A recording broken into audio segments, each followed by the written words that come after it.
ल सो सबैजनाले यो जस्तो छ नि टेबल तपाईहरुले सबभन्दा फर्स्टमा चाहिँ क्याल्कुलेसन अफ इंडेक्स नंबर वा सिजनल इन्डिसेस हामी भन्छौं यसलाई। सो म चाहिँ के गर्छु तपाईको फेरि ब्याकचोटी फेरि सर रिभाइज गरिदिन्छु। सो तपाईहरुले आफ्नो कपीमा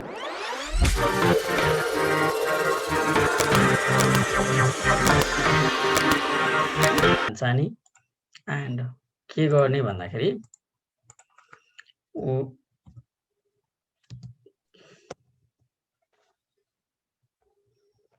2063 को ओल्ड क्वेशन नंबर 10 हैन त यसरी सल्युसन लेख्नु होला एन्ड हाम्रो प्रिभियस फर्स्ट इयर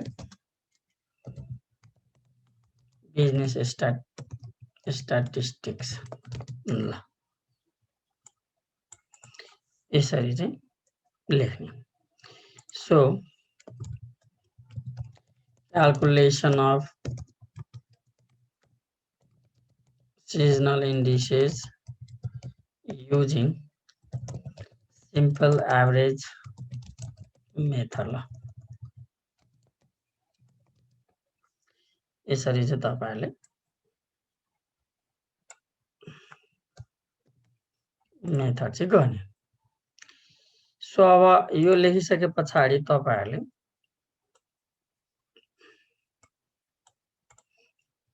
अब क्वार्टर 4 वटा र इयर एउटा भनेपछि 5 वटा बनाउने।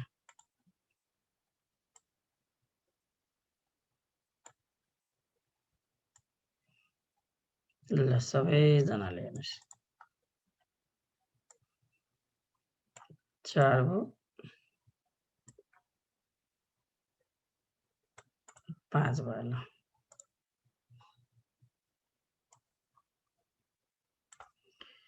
सो तपाईले यहाँ इयर लेख्नुस् क्वार्टर 1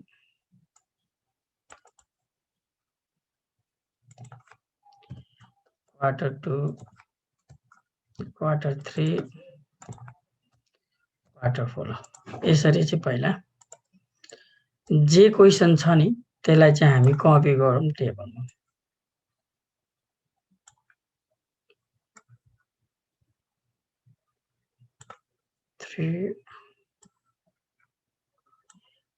चार वटा मात्र इयर दिएको छ। सो ब्याक टु जुन छ नि अब जहिले पनि इयर भनेको माथिदेखि तलतिर आउनु पर्यो र क्वार्टर भनेको जहिले पनि तपाईहरुको यस्तै हुनुपर्छ। क्वार्टर यस्तै हुनु पर्यो र इयर यस्तै हुनुपर्छ। मिलेको छैन भने मिलाउने। अब यस सबैलाई चाहिँ हामी पुट गर्छौं र सिजनल इन्डिसेस निकाल्छौं है त। सो अब हामीले यहाँ जाने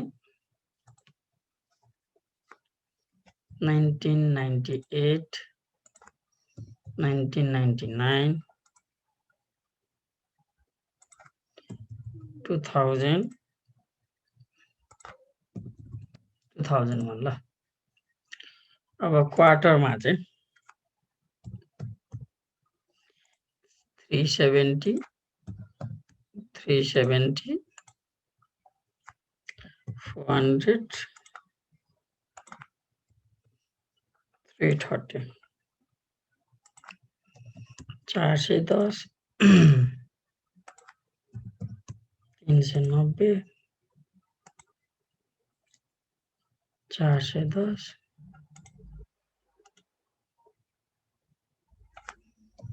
440 ल। हेर्नुस् त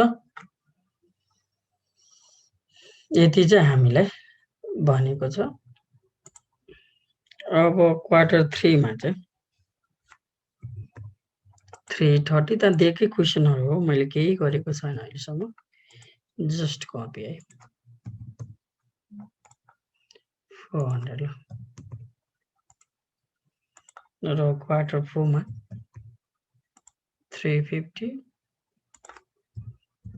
360 320 400। सो यति चाहिँ तपाईको क्वेशन छ। अब यसलाई सिजनल इन्डिसेस निकाल्नको लागि एउटा चाहिँ टोटलको कलम अर्को एभरेजको कलम, थर्डमा ग्रान्ड एभरेजको र लास्टमा चाहिँ सिजनल इन्डिसेसको कलम चाहिँ हामीले चाहिँ गर्नु पर्यो। ल यति कुरो छ।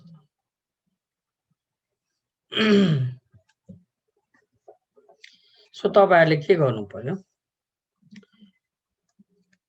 यति हामीले लेखिसके पछाडी यो चाहिँ टोटल भयो, एभरेज भयो, ग्रान्ड एभरेज,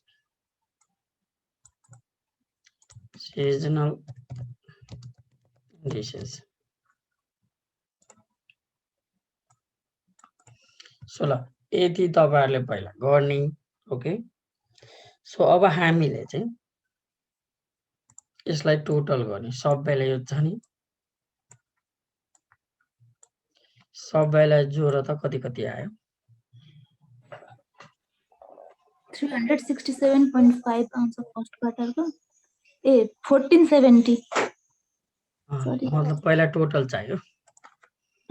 1470। ल तपाईहरुलाई जोड्नु, सबैजनाले आफै गर्नुस्,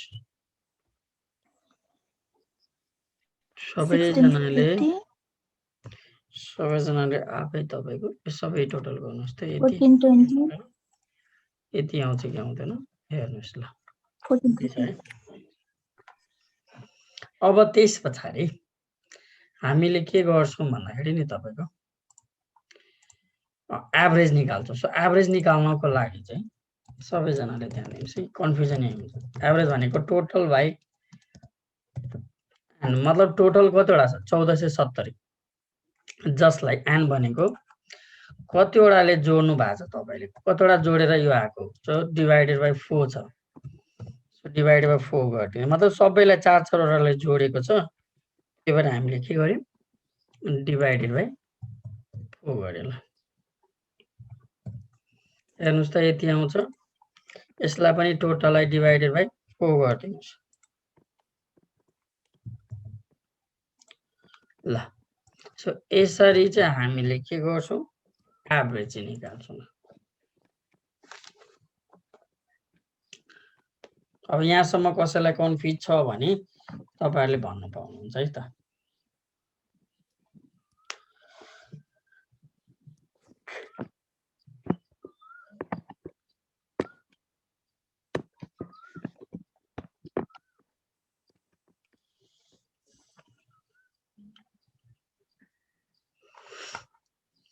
ल सो अब हामीसँग के भयो, तपाईको एभरेज पनि हामीले चाहिँ निकाल्यौं।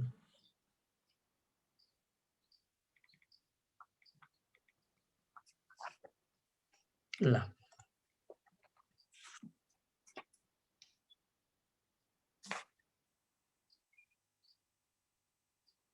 सो अब ग्रान्ड निकाल्नको लागि सम अफ एभरेज, सो हेर त ग्रान्ड निकाल्नको लागि सम अफ एभरेज गर्ने र डिवाइडेड बाइ एन गर्दिने।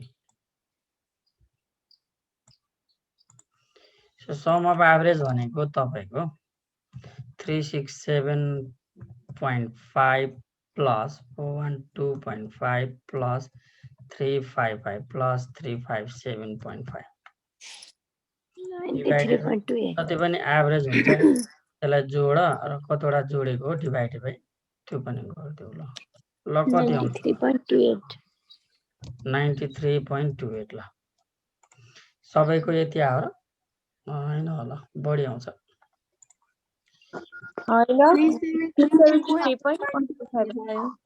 373.125 हो यति चाहिँ आउँछ ग्रान्ड एभरेज। सो तपाईको ग्रान्डलाई अब के गर्छौं हामीले, एउटा कुनै कलममा वा बिचको कलममा चाहिँ राख्दिने 373.125। ल सो अब सिजनल इन्डिसेस निकाल्नको लागि तपाईको सिजनल इन्डिसेस निकाल्नको लागि average by grand average into 100 ल फेरि तिम्रो average by grand average into 100 तपाईहरुले यसरी यो देखाउनु पर्दैन तिमीहरुलाई यो बुझाउनलाई मात्रै हो 373.125 into 100 357.5 upon 373.125 into 100